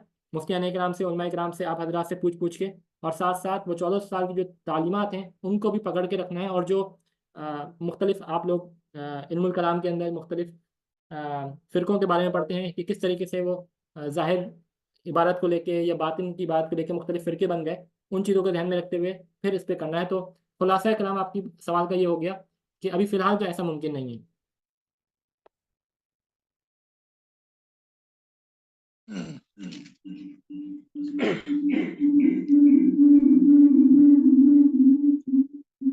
डॉक्टर साहब बहुत मशकूर हूँ। कई सवाल मैं आज ले करके आया था और थोड़ा सा मुताला करके भी आया था, और आपके इस मुहाज़रे से वो सवालात अल्हम्दुलिल्लाह बहुत हल हुए हैं। चूँकि हम लोग तलबा के दरमियान रहते हैं और दारुल इफ्ता के बच्चे भी हमारे बैठे हुए हैं, तो क्या कुछ मस्नूई ज़हानत के उसूल ज़वाबित हैं मतलब साइंसी एतबार से भी, जिससे हम एक तो हमने खुद भी कई मरतबा चैट जीपीटी पे सर्च किया, तो कभी उसका सवाल बिल्कुल सही होता है और कभी उसका सवाल जो है जवाब बिल्कुल सही नहीं होता है, गलत रुख पे भी उसका जवाब रहता है। एक जो दुश्वारी पैदा हो रही है मतलब नई नस्ल के लिए कि वो किताबों से हट करके चैट जीपीटी पे आ रहे हैं। तो अब वो बजाय पढ़ने के तो जो एक आप कह रहे हैं कि भाई इसका जो है एक मुस्बत पहलू है, लेकिन हम ये देख रहे हैं कि इसका हमारी तालीम पर एक मनफी पहलू पड़ रहा है। आपने खुद भी कहा कि जो है पूरा मकाला लोग जो है चेक इसके मदद से लिख दे रहे हैं। तो ये इसके लिए कुछ ऐसे उसूल हों कि भाई इस तरीके से इसका इस्तेमाल होना चाहिए, और इसके सच्चाई का जो है ये भी एक साइंसी एतबार से ये होना चाहिए कि भाई ये जवाब मुकम्मल सही नहीं देता है। आपने ये तो क्लियर कर दिया कि भाई ये मौफ़ाक़ल फ़ितरत नहीं है, बल्कि कंप्यूटर में और इंटरनेट पर मौजूद मवाद में से ही ढूँढ करके सेकंडों में ला करके ये हमको देता है। वो सही भी हो सकता है और वो बाज़ मरतबा गलत भी हो सकता है। अगर गलत उसमें पहले से ऐड है तो गलत जवाब दे देता है ये हमको। तो कुछ उसूल की तरफ रहनुमाई हो, और ये तो बात आई कि हमें किताबों से बहरहाल बेनियाज़ नहीं होना चाहिए। अब लोग जो है एक सवाल ये भी मालूम कर रहे हैं कि अगर हम चैट जीपीटी की मदद से रोज़ाना एक मज़मून लिख दें, तो क्या वो अखलाकी तौर पे मेरा अपना मज़मून माना जाएगा और उसको हम अपने नाम से मतलब शाये कर सकते हैं? बहरहाल हमने चैट जीपीटी को सवाल दिया और उसके सवाल की रोशनी में वो एक मज़मून तैयार हुआ, एक मकाला तैयार हुआ, तो क्या अखलाकी तौर पे हम उसको अपना मज़मून मान सकते हैं? और उसको अपनी तरफ इंतसाब कर सकते हैं, या ये कि हम सिर्फ उससे इस्तिफादा कर सकते हैं और फिर अपना मजमून तख्लीक करें और उसको अपने नाम से शाये करें? जी, जज़ाकल्लाहु खैर जज़ाकल्लाहु खैर। इसमें सबसे पहली बात तो ये है कि बिल्कुल उसूल ऐसे तैयार हो गए हैं, और ना सिर्फ ये कि यूनिवर्सिटी की सतह पे वो उसूल तैयार हो गए हैं, बल्कि जो हुकूमती लेवल पे हैं उन पे भी उसूल तैयार हो गए हैं। मिसाल के तौर पे यूरोपियन यूनियन ने 27 ममालिक का जो मजमूआ है, उन्होंने मसनूई जहानत को इस्तेमाल करने की कितनी हदूद व क़ुयूद हैं और क्या उसूल व ज़वाबित हैं, उस पर पूरी एक रेगुलेशन नाफिज की है। मिसाल के तौर पे कब हम डीप फेक को इस्तेमाल कर सकते हैं, पुलिस वाले कितनी हद तक जो है ना मसनूई जहानत को इस्तेमाल करेंगे। इसी तरीके से खुद यूनिवर्सिटीज़ के अंदर, मतलब हमारी यूनिवर्सिटी के अंदर बाकायदा ये रेगुलेशन बनाई गई। पे सोचो विचार हुआ कि कितनी हद तक हम चैट जीपीटी का इस्तेमाल स्टूडेंट्स को देंगे, कब जाके ये जो है ना चीटिंग कहलाएगी, और कब जाके ये काम स्टूडेंट्स का अपना काम कहलाया जाएगा। तो उसका खुलासा मैं आपको पेश कर रहा हूँ। उसका खुलासा ये है कि साइंसी दुनिया के अंदर अगर कोई इसको बतौर मुआविन इस्तेमाल करता है इन टूल्स को, तो उसको इसका इजहार करना होगा कि हमने इस टूल को बतौर मुआविन के तौर पे इस्तेमाल किया। मगर साइंसी दुनिया इस बात को तस्लीम नहीं करती कि पूरा का पूरा मकाला चैट जीपीटी या कोई और बंदा लिख के दे दे और फिर इंसान उस पर अपना नाम डाल दे। इसको प्लेगरिज्म कहा जाएगा, और ऐसे मकाले को फ़ौरन रिजेक्ट कर दिया जाएगा अगर उस वक्त पता ना चल सका, क्योंकि आजकल बहुत ज़्यादा एडवांसमेंट हो रही है। तो जब भी पता चलेगा, साइंटिफिक कम्युनिटी उसको तस्लीम नहीं करती। ये साइंसी जो बड़े बड़े पब्लिशर्स हैं, बड़ी बड़ी प्रोफेसर्स हैं, उनका ये मुत्तफ़क़ा फ़ैसला है। तो साइंसी दुनिया के अंदर तो ऐसे मकालों को इस्तेमाल नहीं किया जाता, तस्लीम नहीं किया जाता जो कि चैट जीपीटी की बुनियाद पे लिखे गए हों या बनाए गए हों। हाँ, अलबत्ता उसमें बतौर मुआवनत किया इस्तेमाल किया जा सकता है। मिसाल के तौर पे किसी ने मज़मून लिखा, मकाला लिखा, और अब वो उसकी ग्रामर चेक करवाना चाहता है या स्टाइल चेंज करवाना चाहता है, तो इन चीज़ों के लिए इस्तेमाल किया जाता है। मगर पूरा का पूरा मकाला ही अ, अगर चैट जीपीटी लिख के दे दे, तो वो फिर चैट जीपीटी को डिग्री मिलेगी ना, वो फिर उस इंसान को तो डिग्री नहीं मिलेगी, और उसने झूठ भी बोला होगा, ख़यानत भी की होगी। तो ये बहुत सारी चीज़ें हैं। तो साइंसी दुनिया में ये बिल्कुल वाज़ेह है कि जो इंसान खुद लिखेगा वही काम तस्लीम किया जाएगा। इवन मास्टर्स के अंदर, बैचलर्स के अंदर और पीएचडी के अंदर जो स्टूडेंट चीज़ें लेके आते हैं, वो हम कहते हैं कि आप खुद लिख के आएंगे, और बाकायदा इसके कानून यूनिवर्सिटी की सतह पे, मुल्कियों की सतह पे बन चुके हैं। उम्मीद है कि मैंने आपके दोनों सवालात के जवाब दे दिए होंगे। अगर कोई चीज़ रह गई तो आप दोबारा इरशाद फरमा दीजिए।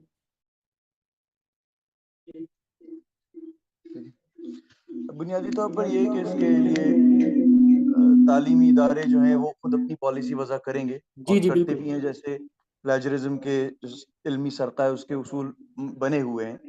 तो ये तो ठीक है, आज टेक्नोलॉजी के ज़रिए से ये वाला मसला पैदा हो गया, लेकिन आज से पहले भी इल्मी सरका हो रहा था। तो उसके लिए उन्होंने एक डेटाबेस तैयार किया जिससे वो चीज़ों को पकड़ते हैं कि भाई क्या चीज़ें बगैर रेफरेंसिंग के ली गई है, फिर उसकी हदबंदी कर दी गई है कि किस हद तक कितने फीसद तक वो चीज़ें ली जा सकती हैं। तो मेरे ख्याल से ये चीज़ें इसमें भी यकीनन वो सॉफ्टवेयर्स अपडेट किए गए होंगे या होंगे। जी बिल्कुल। और जहाँ तक फ़िक़ही मसाइल हैं, तो मुझे लगता है जब इसमें एक हद तक तलबीस का एहतमाल मौजूद है, तो उलमा और मुफ्तियान की भी ज़िम्मेदारी बनती है कि उसके लिए कुछ उसूल और ज़वाबित वज़ा हों, ताकि उसकी रोशनी में उससे इस्तिफ़ादा किया जा सके। तो ये ज़िम्मेदारी जैसे वो साइंसदानों की है और वो कर रहे हैं अपना काम, या इल्मी दुनिया के जो हज़रात हैं जामियात के, तो ये ज़िम्मेदारी मुफ्तियान किराम और उलमा किराम की भी बनती है कि हम लोग इस पर गौर फ़िक्र करें और इसके लिए कुछ हदबंदी की जाए, ताकि इसको उस इस्तेमाल से, मनफ़ी इस्तेमाल से इसको रोका जा सके। अस्सलामु अलैकुम वरहमतुल्लाहि वबरकातुहू। आपने जो सवालात रखे आखिर में, दर हकीकत वो बेहतरीन तजावीज़ हैं जिसकी तरफ अभी मौलाना डॉक्टर मोशक्किब साहब ने इशारा किया कि इस पर हमें सोचने की ज़रूरत है। मेरे ज़हन में 1-2 बातें हैं मस्नूई ज़हानत के ताल्लुक से। एक तो ये है कि जो इसकी आपने वज़ाहत की मिसालों से साइंसी और कैंसर वगैरह की चीज़, तो मैं समझता हूँ ये तो बहुत आला मिसालें हैं, बहुत ऊपर की चीज़ें हैं।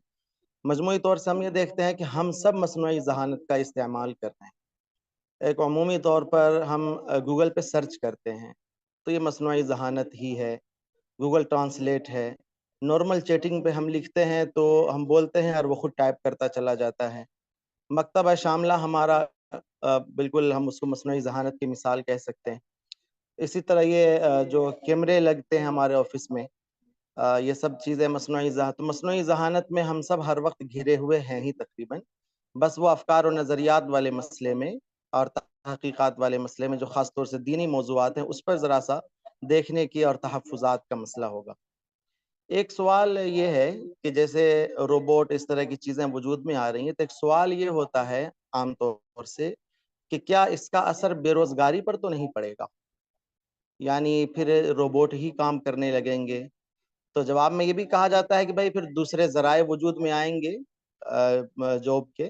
तो इसको आप किस तनाज़ुर में देखते हैं कि रोबोट का असर इंसान के रोज़गार पर कितना पड़ सकता है? जी, बिल्कुल वालेकुम अस्सलाम व रहमतुल्लाहि अल्लाह वबरकातुहू। आपने जिन बातों की निशानदेही की वो बिल्कुल दुरुस्त हैं और ऐसा ही है कि हम मस्नूई ज़हानत के का बहुत ज़्यादा इस्तेमाल करने लग गए हैं अपनी रोज़मर्रा की ज़िंदगियों के अंदर। तो जहाँ तक इस बात का सवाल है कि जॉब्स कितनी हो जाएँगी, तो देखें क्या अगर हम कोई ये सवाल करे कि क्या पहले हम जो है ना जो दवात होती थी हज़रत मौलाना अशरफ अली थानवी साहब रहमतुल्लाह अलैह के ज़माने के अंदर, वो यानी दरख्त के कलम बनाए जाते थे और फिर उसके बाद दवात होती थी। अब उसके बाद तरक्की हुई और उससे फिर फाउंटेन पेन इंक आए और ये चीज़ें आईं। तो क्या उससे इंसानियत ख़त्म हो गई या जॉब पे कुछ असर पड़ा? डेफ़िनेटली पड़ता है। ये तो टेक्नोलॉजी का असर होता है, मगर फिर इंसान दूसरी राहें भी निकाल लेता है। यानी इंसान को अल्लाह पाक ने ये तख्लीक, ये सलाहियत दी है कि मिसाल के तौर पे अभी अ, अगर रोबोट्स आ रहे हैं और ये चीज़ें आ रही हैं, तो इंसान उन रोबोट्स को बनाने वाला भी तो होगा। उनके अंदर नए-नए एल्गोरिथम्स आ रहे हैं, वो चीज़ें बनाने वाले भी होंगे। तो ये बेसिकली अगर इसको बड़े कैनवस पे देखा जाए या उसको ऊपर देखा जाए, तो ये साइंसदान लोग और ये लोग ये हर 20-30 साल बाद ये नई-नई टेक्नोलॉजी लेके आते हैं और उससे ये यानी हालात का तगय्युर कर देते हैं टेक्नोलॉजी के हिसाब से और इससे ये अपना मुनाफ़ा कमा रहे होते हैं। अगर आप लॉन्ग टर्म में देखेंगे ना, उस पे इनके फ़ायदे छुपे होते हैं। तो बतौर सारिफ़ीन हमें फ़िक्रमंद होने की ज़रूरत नहीं है। हमें बस ये फ़िक्र करनी चाहिए कि हम जिस शोबे के अंदर हैं, चाहे वो कोई भी हो, चाहे वो मोची का शोबा हो, चाहे वो तिजारत का हो, चाहे वो तदरीस का हो, हम उस शोबे में महारत हासिल करें। अगर हम उस शोबे में महारत हासिल करेंगे, एक्सीलेंस हासिल करेंगे, तो रोबोट्स क्या कोई भी हमारा मुकाबला नहीं कर सकेगा। हमारी मुसलमानों की मजमूई तौर पे जो जिन चीज़ों की निशानदेही हज़रत मौलाना अबुल हसन अली नदवी साहब रहमतुल्लाह अलैह और दीगर अकाबरीन ने फरमाई है, वो ये है कि हम चीज़ों में एक्सीलेंस लेना छोड़ रहे हैं। यानी अगर हम मिसाल के तौर पे हदीस पे काम कर रहे हैं, मुदर्रिस हैं, तो हम उसमें ही अपनी महारत हासिल करें। हर जगह ना जाएँ, या अगर हम साइंस के शोबे में हैं, तो साइंस में इतना आगे जाएँ कि पूरी दुनिया हमारी उसको माने। यानी अपने शोबे में महारत हासिल करें। मैं आपको अपनी ज़ाती मिसाल पेश करता हूँ। मैं इंजीनियरिंग के बाद 4 साल 2004 के अंदर मुझे शौक़ हुआ कि मैं कंप्यूटर सिस्टम इंजीनियरिंग मैंने कर ली, अब मैं आलिम का कोर्स करूँ। तो मैं हज़रात मुफ्तियान इकराम अकाबरीन के पास गया, तो उन्होंने मुझे कहा कि नहीं, आप अपने शोबे के अंदर महारत हासिल करें और उलमा इकराम के साथ राब्ते में रहें और पूछ-पूछ के चलें। तो यानी उलमा इकराम ये नहीं कहते कि हम जो है ना अपने शोबे को छोड़ दें और तमाम के तमाम लोग ही आलिम बन जाएँ। बल्कि अपने अपने शोबे के अंदर महारत हासिल करें और उसमें अल्लाह के हुक्मों को और हुज़ूर पाक सल्लल्लाहु अलैहि वसल्लम के तरीकों को उलमा इकराम से पूछ-पूछ के चलें। तो आपकी बात के सवाल का जवाब ये हो गया कि हमें इस बारे में फ़िक्र नहीं करना चाहिए कि रोबोट सारी जॉब्स पे कब्ज़ा कर लेंगे। और मेरा नहीं ख़्याल कि ऐसा होगा अनकरीब 10-20 सालों के अंदर।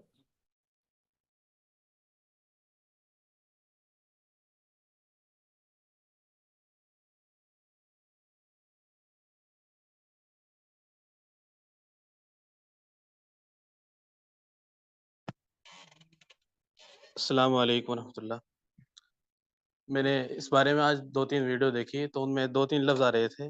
एक क्यू स्टार एआई और एक एजीआई एआई के बारे में आपसे जो है तहकीक करनी है कि ये क्या चीज़ है? नहीं, मुझे इस बारे में इल्म नहीं है, मुझे देखना पड़ेगा। ऐसे ही एक ओपन एआई के नाम से एक कंपनी बनाई गई है। वो बार-बार ये गूगल पे ये दिखा रहा था कि उसका जो झगड़ा हुआ है उनमें आपस में, तो वो उसकी बुनियाद क्या है? उससे मालूम हो सकता है कि उन लोगों की जो है क्या चाहते हैं वो इस रोबोट को बनाकर। नहीं, ओपन एआई तो ये जो ओपन एआई बेसिकली का मकसद ये है कि हम ऐसे एआई के एल्गोरिथम्स या प्रोग्राम बने जो कि आवाम नास उसको यूज़ कर सकें। मिसाल के तौर पे माइक्रोसॉफ्ट कंपनी है या गूगल कंपनी या प्रोप्राइटरी कंपनीज हैं, ये अपने सॉफ्टवेयर को चेंज नहीं करने देती।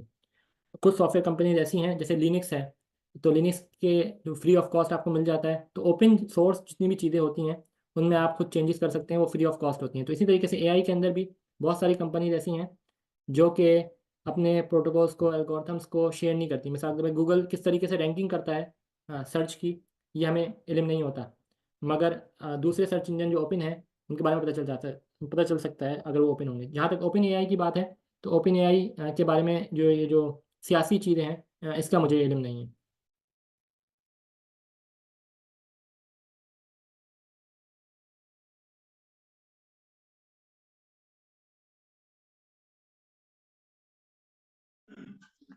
आगे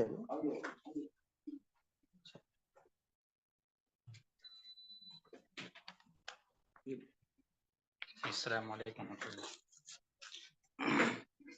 कल के प्रोग्राम से और आज के प्रोग्राम से दोनों से ऐसा लगता है कि हम लोग एक ऐसी दुनिया में जा रहे हैं जहां किसी दूसरे का कंट्रोल हमारे ऊपर होगा। तो इंसानियत के फ़ायदे के लिए क्या ये नहीं हो सकता है कि इन चीज़ों को रोका जाए और किसी दूसरे रास्ते का इख्तियार किया जाए? वालेकुम अस्सलाम वरहमतुल्लाहि वबरकातुहू। जी बिल्कुल ऐसा ही है, और इसकी मिसाल हज़रत शेखुल इस्लाम हज़रत मुफ्ती मोहम्मद तक़ी इस्माइल साहब दामत बरकातुहुम ने एक उसूली बात की थी, वो मैं नकल कर देता हूँ। वो ये थी कि उन्होंने ये कहा कि पहले सबसे पहले सोने चांदी के निज़ाम को ख़त्म किया गया, फिर उसके बाद कागज़ी करेंसी के पीछे लगा दिया गया। अब कागज़ी करेंसी को हटा के डिजिटल करेंसी की तरफ हमें लगा दिया जा रहा है, ताकि हमारे पूरे माशी निज़ाम को कंट्रोल किया जा सके। ये उसूली बात उन्होंने पेश की। तो अगर उसी के तनाज़ुर में हम ये देखें कि बिल्कुल हमें ऐसी तरफ लेके जाया जा रहा है जहाँ पे हमारी माशी, माशरती, यानी हर किस्म का निज़ाम इन मगरबी अक़वाम के कंट्रोल में हो, और हमारे पास ऐसी सलाहियतें नहीं हैं तकनीकी।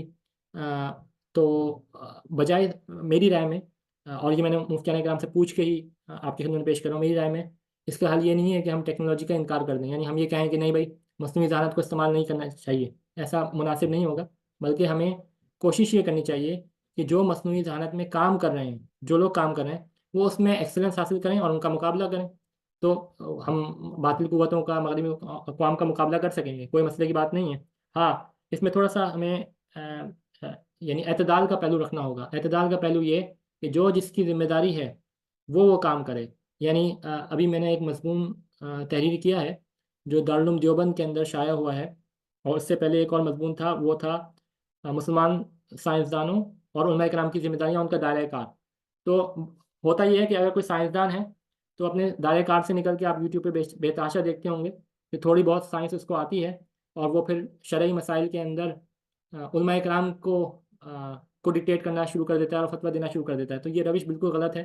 साइंसदान का काम ही ये नहीं है कि वो शरई मसाइल पे बात करे। इसी तरीके से जो हजरात साहिबान इल्म हैं, उलमा इकराम हैं, मुफ्तियान इकराम हैं, तो वो उस मौजू के माहिर से वो तकनीकी तफसीलात मालूम करें और फिर उसके मुताबिक शरीयत का मसाइल बताएं।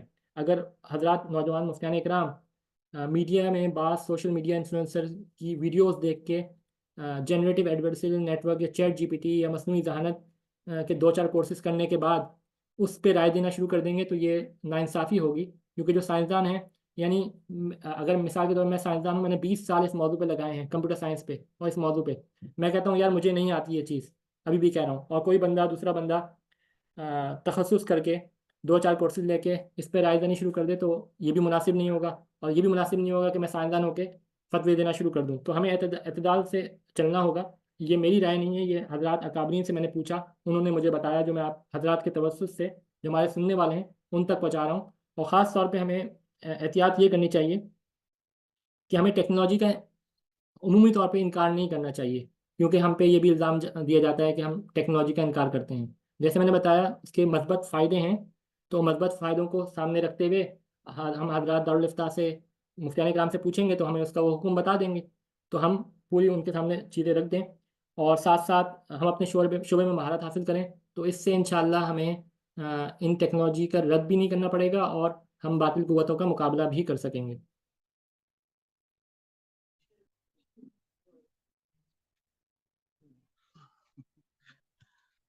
अस्सलाम वालेकुम रहमतुल्लाहि। हाँ डॉक्टर साहब, बाज़ मुफ्तियान कराम की आरा सामने आई कि वीडियो को किसी हद तक अहमियत दी जाए सबूत के तौर पे, तो एआई को सामने रखते हुए उसका जो क्रिएशन है उसको एनालाइज करना हर इंसान के बस की बात तो है नहीं। तो अगर इसको कहीं ना कहीं वीडियो को अगर वैल्यू दी गई आगे, तो हम फेक और ऑथेंटिक के दरमियान फर्क किस तरह कर सकते हैं? जी, वालेकुम अस्सलाम वरहमतुल्लाहि वबरकातुहू। इस पे मैंने ये प्रेजेंटेशन आप हजरात को शेयर कर दूंगा। इसके अंदर मैंने वो प्रिसाइजली तरीका भी बताया है कि वो कौन कौन से सॉफ्टवेयर्स हैं। तो हमें मौजू के जो माहिर हैं ना, जो मौजू के माहिर हैं उनसे रब्ता करना पड़ेगा और वो हमें बताएंगे कि क्या चीज़ जो है ना वो उसको डिटेक्ट करने यानी फेक वीडियो को आइडेंटिफाई करने के लिए हम कौन कौन सी टेक्नोलॉजी इस्तेमाल कर सकते हैं। यानी ऐसा नहीं है कि देखिए ना, फॉरेंसिक्स का एक डिपार्टमेंट होता है, यानी फिंगरप्रिंट्स का एक डिपार्टमेंट होता है। जब अदालत में मुकदमा जाता है तो उन माहिरीन को बुलाया जाता है। अगर मुकदमा मिसाल के तौर पे किसी फाइनेंशियल मैटर का है तो उसके लिए फाइनेंशियल मैटर की अदालतें होती हैं और उसमें फाइनेंशियल मैटर एक्सपर्ट्स को बुलाया जाता है। इसी तरीके से अगर खानगी मसाइल हैं तो उसके लिए अलग अदालतें हैं, अलग उसका निज़ाम है। तो इसी तरीके से जब अदालत अगर वीडियो को मुफ्तियाने कराम इजाज़त देते हैं बतौर सबूत को इस्तेमाल करने के लिए, तो उसके सब्जेक्ट मैटर एक्सपर्ट्स को बुलाया जाएगा और सब्जेक्ट मैटर एक्सपर्ट्स हमें देख के बता सकते हैं कि कौन सी वीडियो जाली है या कौन सी जाली नहीं है। ये सारी टेक्नोलॉजी मौजूद है और बहुत सारी कंपनीज ये फैसिलिटी प्रोवाइड भी करती हैं और अमरीकी अदालतों में या कनाडा या यूरोपियन ममालिक में ये इस्तेमाल भी होता है। जज़ाकल्लाह डॉक्टर साहब, बंद करो। जज़ाकल्लाह डॉक्टर साहब, हम बहुत शुक्रगुजार हैं। माशाल्लाह ये दोनों नशिस्तें जो हैं बड़ी कीमती रहीं और आपने जिस वक़ी अंदाज से और इस मौजू को समेटा है, दोनों मौज़ूआत जो आपस में बहरहाल इंटरकनेक्टेड हैं, आपस में मरबूत हैं, तो हम लोगों के लिए बड़ा मुफीद रहा ये दोनों सेशंस और नशिस्तें। अल्लाह ताला आपको जज़ाए खैर अता फरमाए और आपका फैज़ इसी तरह से आम और जारी सारी रखे। हम बेहद शुक्रगुजार हैं आपके और दुआ गो हैं आपके लिए। जज़ाकुमुल्लाह खैरा, बारकल्लाह फीक। जज़ाकल्लाहु खैर। आप तमाम हजरात का बहुत बहुत शुक्रिया। और असल उलूम के हामी तो आप हजरात हैं। अल्लाह पाक मुझे आप हजरात से इस्तिफ़ादा करने की तौफ़ीक़ अता फ़रमाए, आमीन। और बहुत बहुत शुक्रिया। जज़ाकल्लाहु खैर। अस्सलामु अलैकुम वरहमतुल्लाहि वबरकातुहू। तबारकल्लज़ी बियदिहिल मुल्क व हुवा अला कुल्लि शैइन क़दीर अल्लज़ी ख़लक़ल मौत वल हयात लियब्लुवकुम अय्युकुम अहसनु अमला व हुवल अज़ीज़ुल गफ़ूर।